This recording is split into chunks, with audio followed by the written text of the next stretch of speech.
All right, the Department of Science and Technology has recently held awards to honor women in science. The awards are a part of government's effort to attract more young people into the field, previously preserved and reserved for males. Now, Minister of Science and Technology Momoloko Kubayi-Ngubane and nuclear scientist Senamela Masango joined us in the studio today to chat more about this. Both of you, thank you for taking time out of your very busy schedules to join us. First of all, I read up about you two individuals, and I'd like to say personally that I think you both are South African success stories, without a doubt. Some of the challenges and obstacles you hurdled to get to where you are is unbelievable. Thank you. Thank you very much. And I hope you accept the position as role models for lots of millions of South African girls. I don't think there's an option there. You don't have an option there. I don't think we have an option. We have a duty towards broader society, towards young women who are coming up. We grew up looking after other people and saying these are role models.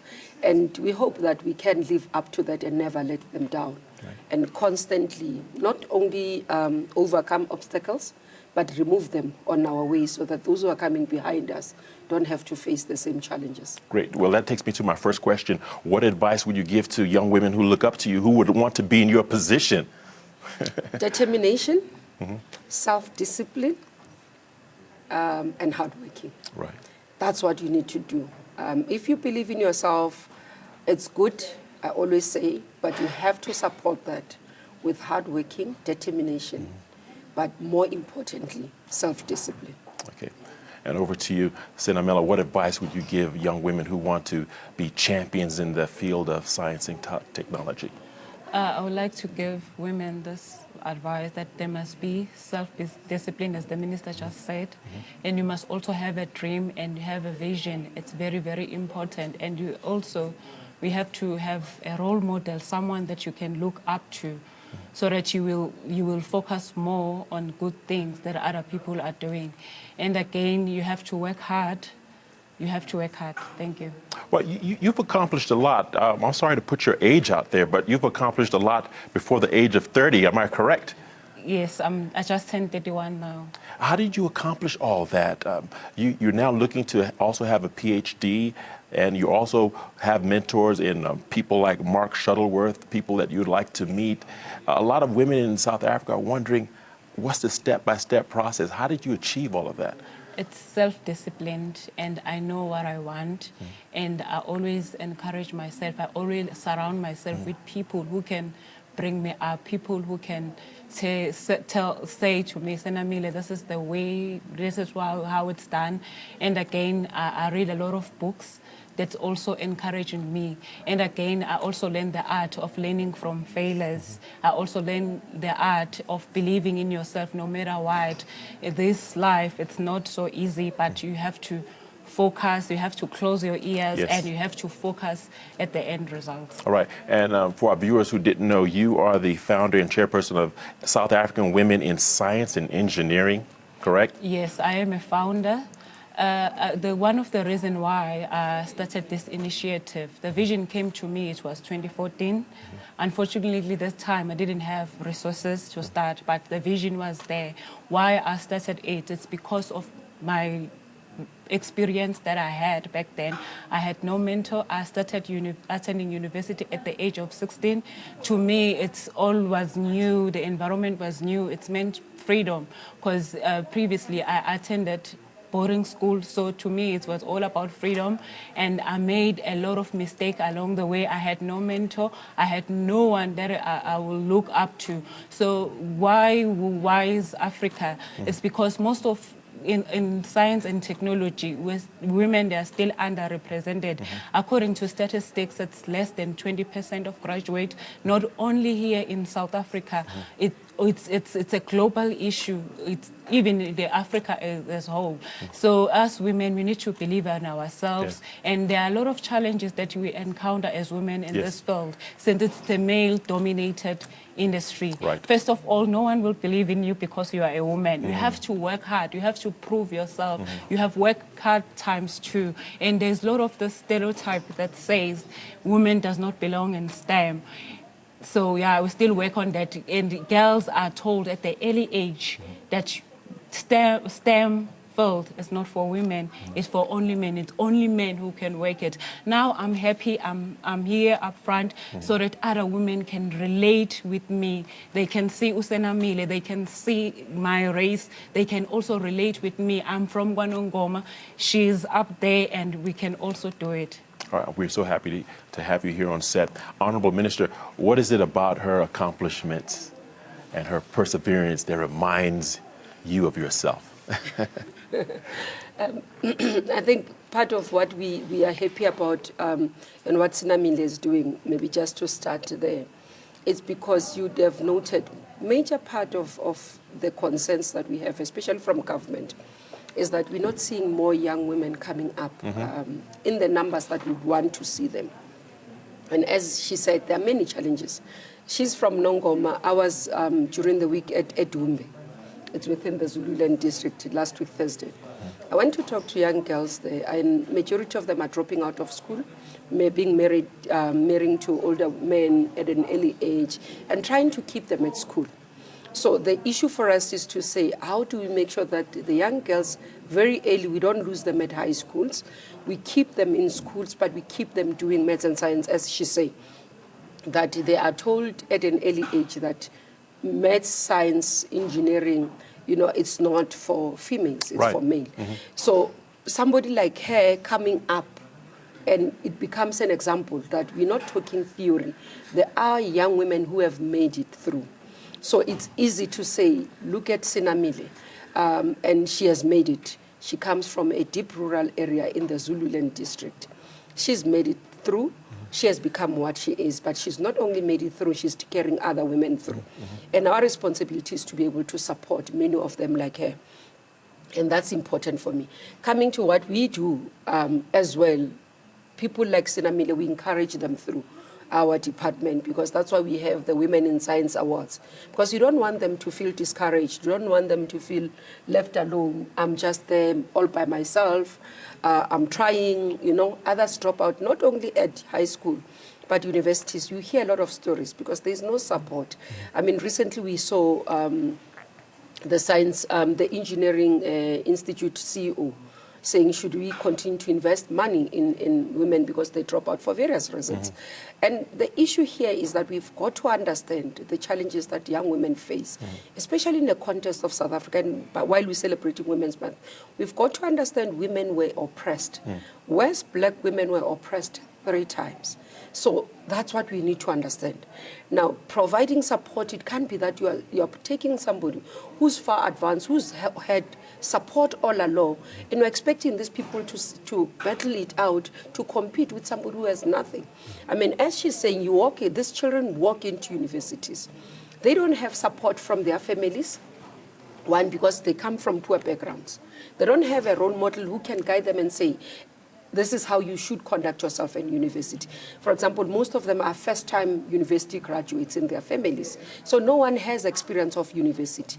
Now, if we do not put more support and almost a whole package, that we're not only providing financial support for you, but we'll make sure that you have link or access to supervision, you have access to mentors. That will make sure that we stay. And this is not only on junior degrees for us. We see it in masters, we see it in PhDs. They crack, they get depressed, and eventually, because the environment is tough, it's not easy. If you're coming from poor background, then you're given money for tuition, and then you're doing in the science field, you have to have technical equipments. And you find the funding has shortfalls. You don't have money for technical equipments, they drop out. Now, this is what we need to understand. And when we talk about women dropping out, women being lesser as we go ahead, we've got to understand the holistic. It's not only about issues of family, it's a whole lot of things, where some of them are given money for tuition, but they do not have money to pay for where they stay, because races in universities are not for postgraduates. So then it becomes a challenge. So we've got to understand why, and you look at the statistics, I mean, it's still not where we want it. Number of engineers, I mean, the other time I interacted with them, I asked them, in the electrical engineering side, I asked them, out of your whole membership. You're saying you have about 6,700 and something membership. How many are women? Less than 200 out of that were women registered as electrical engineering, that all of us think that's the simplest part of engineering fields. Now, if you have less than 200 women in electrical engineering, imagine around astronomy, engineering, imagine around building of satellites, then you have lesser and lesser women. Hence, our efforts as government has to be very concentrated on what we want to achieve, where we find them, support them, and nurture them so that they grow. Well, you talked of the Women in Science Awards. What other programs are on the ground at the grassroots levels to help women stay in the field of science and technology and be successful? We've got several of them, and I must say that part of what we do in this year is a review to look at the impact. One, it's around what we call National Science Week, where we're trying to encourage young children, especially from historically poor background or disadvantaged backgrounds, to be able to do, and more importantly, focusing on the young girls, to say this is the support, be exposed to the careers that exist, be exposed to the careers within STEM fields, not only for boy child. That's the first thing. Secondly, we have what we have established in universities we call Sachi chairs. These are chairs in specialized fields. For example, we'll have around paleosciences, natural sciences, biodiversity. Out of those, we fund as the department, as government, we fund those as part of research and development. And what we have done recently is to give quotas to them. To say, out of that, you are going to have at least 80 blacks in terms of black researchers. But again, you are going to have about, we said about 40% being females. Because the problem, as I said, we need to find them coming through. Now, one of the things we will be doing, we are doing a review of the Sachi chairs, and we want to increase the number of females that we see. We have awarded, last month, I launched the Sachi chairs specifically for women. It was 21 of them, only led by women, because we were specific to say we want to see a number of women in terms of the Sachi chairs. And that has increased the number that we see. We have centers of excellence. We are reviewing them as well to look at the funding. So we are saying to ourselves as the department and all our entities, I said to them, I want to drive the transformational agenda through our money. So if you do not comply with what we want to achieve, therefore we'll withhold our money, because that's the only leverage we have. You know, universities will say to us they have academic freedom and all those things. So I'm saying no. In terms of our responsibility as government, there's policies that we have of transformation, so that they don't get into universities and they want to do the work. She's doing her PhD, she wants to do, and she's going to want to do postgraduate. So it must be difficult for her to find funding. It must be available for her as a previously disadvantaged person, and be given the necessary support, not just halfway, but full. We issued a notice of doctorate award, and somebody was saying this money is not sufficient for a child who comes from poor background, because if you come from a good background, that money is sufficient because the families will supplement.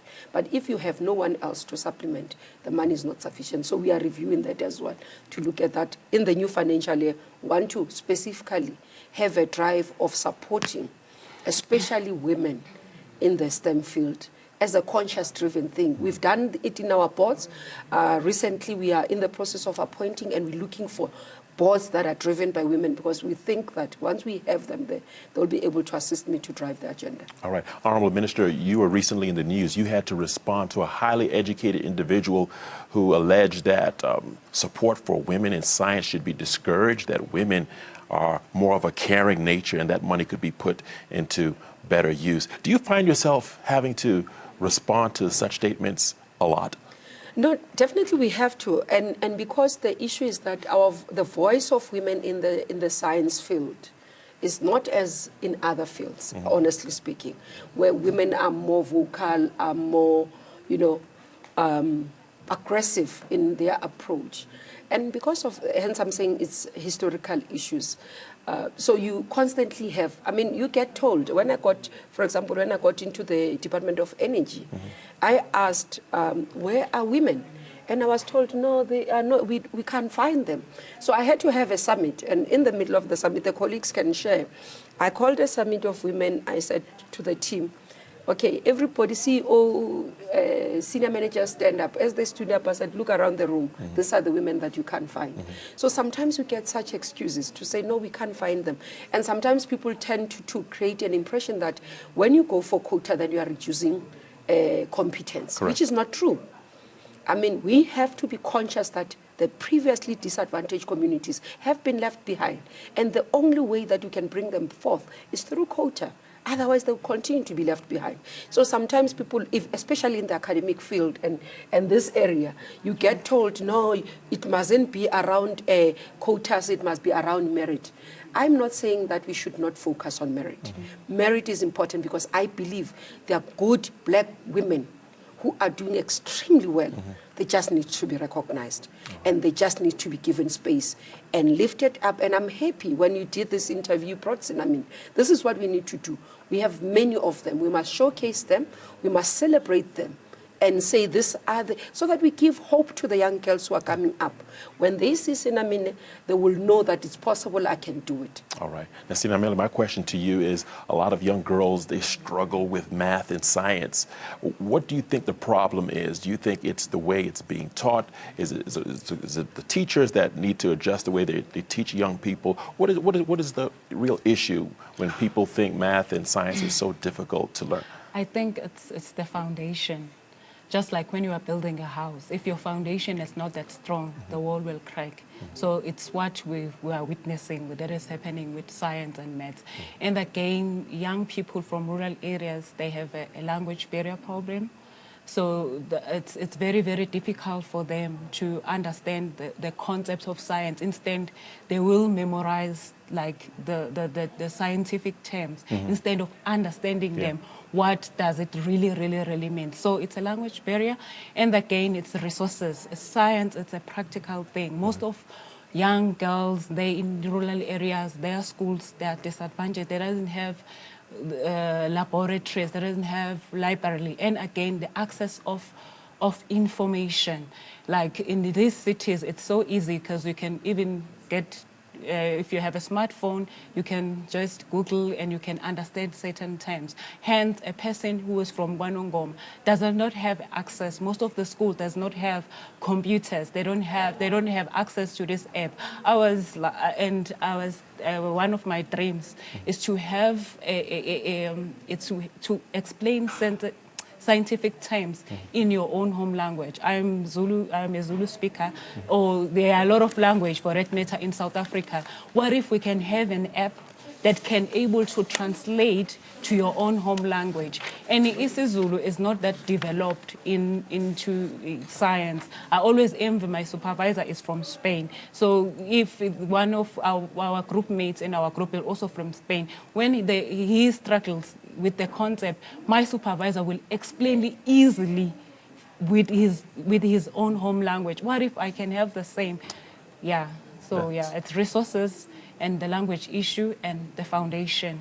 Okay, that's something that, of course, that will be looked into by the Honorable Minister. But after you get your PhD, where do you go to from there? I have a lot of interest. I want to bring all the young people up. I doubt that I will take the research part. Yes, I can collaborate, but my passion is in education. I want for the next generation, I don't want young people that are behind me to face the very same problems that I faced. So that is why I have Wise Africa. And again, I want to change the perception of science, that science is a problem. Right. I want young people to see science as something that they can use to solve problems. Here we are, we're immigrant, and this whole broadcast, everyone can access it. That is technology. So that they must understand that the science is something they can use to solve their own problems. Energy problem, we just had the water crisis at the Western Cape. Those are the small things that young people must know, that no, this subject is not a problem, but it's something that you can use to solve your own problem. And again, I want to mentor young people.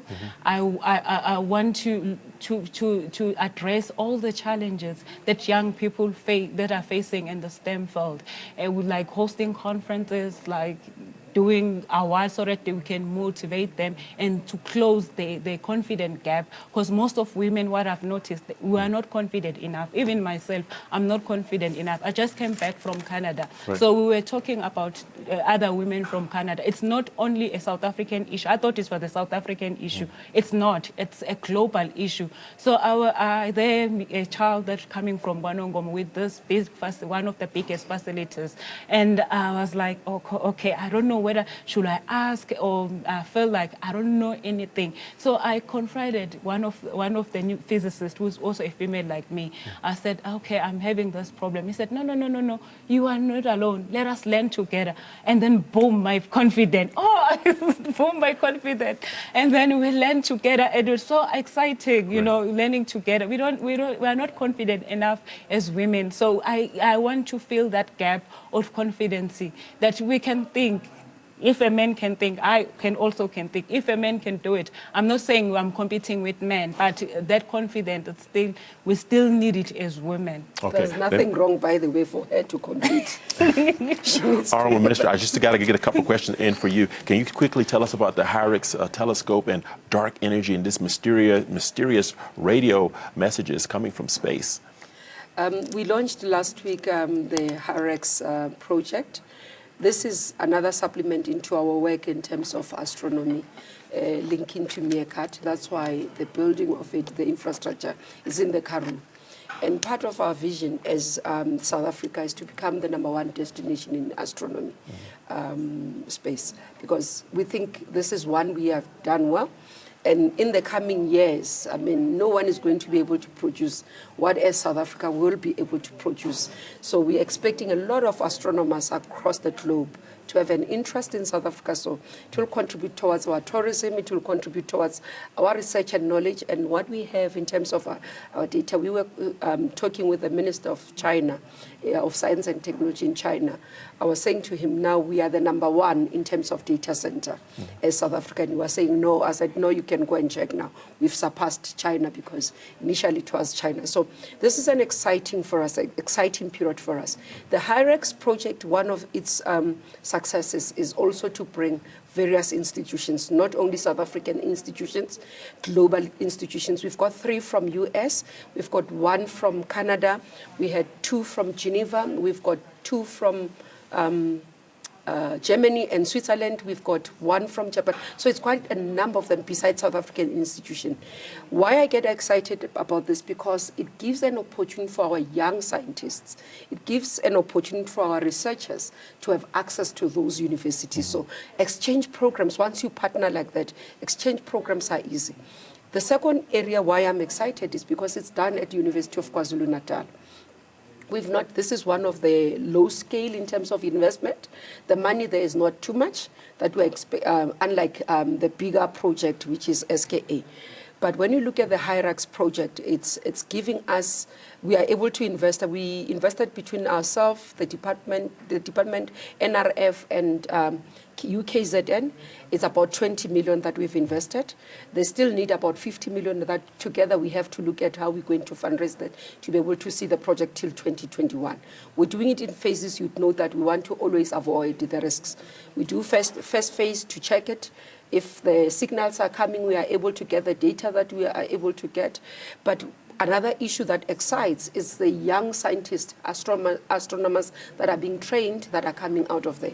I mean, we were with them last week, about it was almost about 15 of them, young black South Africans that are coming out, getting exposure. So a number of our children, as they're coming into the space, those who are interested in astronomy, learning about the space, learning about the dark ages, learning about the universe, now they have a platform to learn, because we have so much data, not only data, but institutions that we are creating for them to learn. Because the importance of us creating the centers, creating the institution, it creates space for those who have an interest in the field. All right, Honorable Minister, there's not enough time, but before I let you go, this next question might somewhat be outside of your scope and mandate as your role as Minister of Science and Technology, but what do you make of the integration of insights of traditional knowledge into modern science as is applied to practices ranging from medicine gets into environmental management. What is your opinion on that very quickly? No, actually, we do have a work that we are doing. Indigenous Knowledge System is with us as the Department of Science and Technology.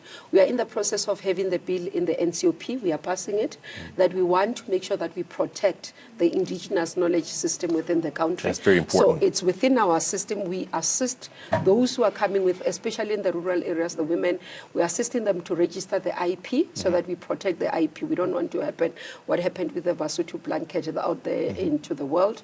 We want to make sure that the indigenous knowledge system that remains within us is protected within the medicine science. We are looking at linking that up. So when we have time, I can go into detail with it. Yes. I'm very interested in that because I believe that we have some amazing discoveries within our continent, and I believe a lot of European and American companies come to South Africa, take those ideas and make it into some incredible products. No, definitely. We at the point where we can share our vision. We've not done much, but we've now got a bill in Parliament. Has passed the National Assembly, it's going to the NCOP, and we're looking at establishing a full office into looking into the indigenous knowledge system. And that should be able to help us as South Africa to get the edge of it. Okay, I'd like to be the spokesman for that. Thank you very much, Honorable Minister and Sinamele, for taking time to talk to us here at Afro World.